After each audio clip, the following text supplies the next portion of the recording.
سلام دوستانو، زه توفیق نازی تاسو سره د دې کورس په تدریس کې کوربتوب کوم. هیله ده چې ما سره ښه وخت ولرئ.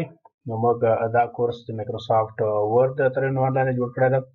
نو ځو بلې صفحې ته. تاسو د دې کورس محتویات معرفي کوو چې په دې کورس کې موږ کوم محتویات لرو.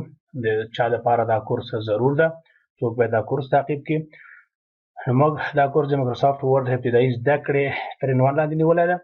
دا راځو موږ د کورس په هکله د ورد په هکله لږ لنډ معلومات تاسو سره شریکوو.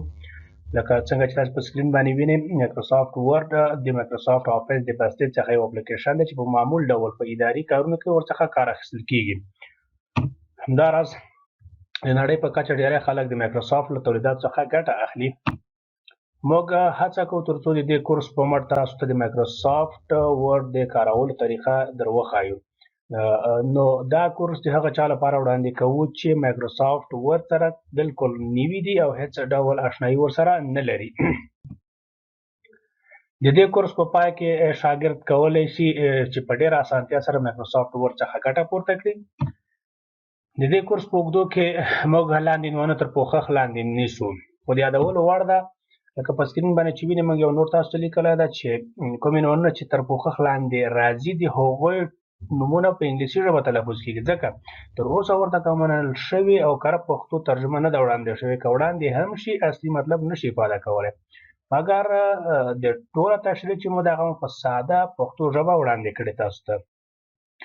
نو تاسو چې وینئ دلته موږ په دې کورس کې موږ د لی آوټ ټاب نه استفاده کوو چې په دې کې موږ فقط 3 کمانډ تر عنوان تر پوښښ لاندې نیسو، چې هر کمانډ چې ده د مرجن ده، اورینټیشن ده، سایز ده، چې دا ټاب معمولا د صفحې یا د پاڼې په ترتیباتو کې موږ سره مرسته کوي. بل راځو موږ د هوم ټاب ته. په هوم ټاب کې موږ فقط د فونټ تر عنوان لاندې تاسې کوم دغه ټاب ګورئ د هوم او د کمانډونه ګورئ د فونټ په محوطه کې، نو دا فقط موږ سره د خطونو د څرنګوالي یا د سټایلونو یا د ښکلا په هکله یا د خط د غټولو د وړوکي کولو په برخه کې موږ تاسو سره مرسته کوي. بل راځو دلته موږ د هوم ټاب ته دوباره موږ په بله برخه تر څېړنې لاندې یا په لوست لاندې نیسو، چې هغې کې فقط موږ د کټ کاپي پیسټ چې تاسې وینئ موږ د هر قسم چارج پوره کړې په سره خط باندې، دا موږ تر پوښښ لاندې نیسو. بل ځای کې موږ د سپیل چک یا ګرامر، د سپیل چک یا سپیل فکس یا ګرامر موږ ته فقط د املا او انشا په برخه کې موږ سره مرسته کولی شي، چې د ریویو په ټاب کې موقعیت لري، چې دا هم موږ تر پوښښ لاندې نیسو. په بل برخه کې موږ د پاراګراف هم چې په څانګه چې هم په د هوم ټاب کې موقعیت لري، دا هم تر پوښښ لاندې نیسو چې کافي معلومات پکې. دا هم موږ دپاره حیاتي ذریعه ده تر څو وشو کولی موږ تاسو ته یو صفحه کې د پاراګراف په برخه کې چې خط څنګه لیکل کېږي، لاین څنګه اچول کېږي، څومره فاصله باید پکې جای شي، دا ټول په دې برخه کې موږ تر پوښښ لاندې نیسو.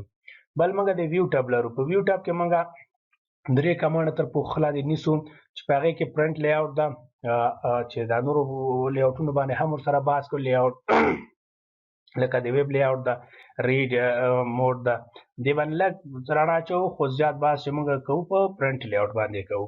همداراز موږ د بله برخه کې چې ګورو تاسې د رولر برخه ده او د زوم برخه، چې دا به هم موږ تر پوښښ لاندې ونیسو. او بالاخره موږ لرو د ریویو ټاب، چې دلته موږ فقط یو کمانډ تر پوښښ لاندې نیسو، چې دا کمانډ موږ ته څه وظیفه اجرا کوي، چې د ټریلر په نوم باندې ده، چې د ریویو په ټاب کې موقعیت لري. بالاخره موږ راځو فایل ټاب ته. په فایل ټاب کې موږ فقط 3 کمانډ تر پوښښ لاندې نیسو، چې هر کمانډ لکه سیف ده، سیو اس ده او پرنټ ده.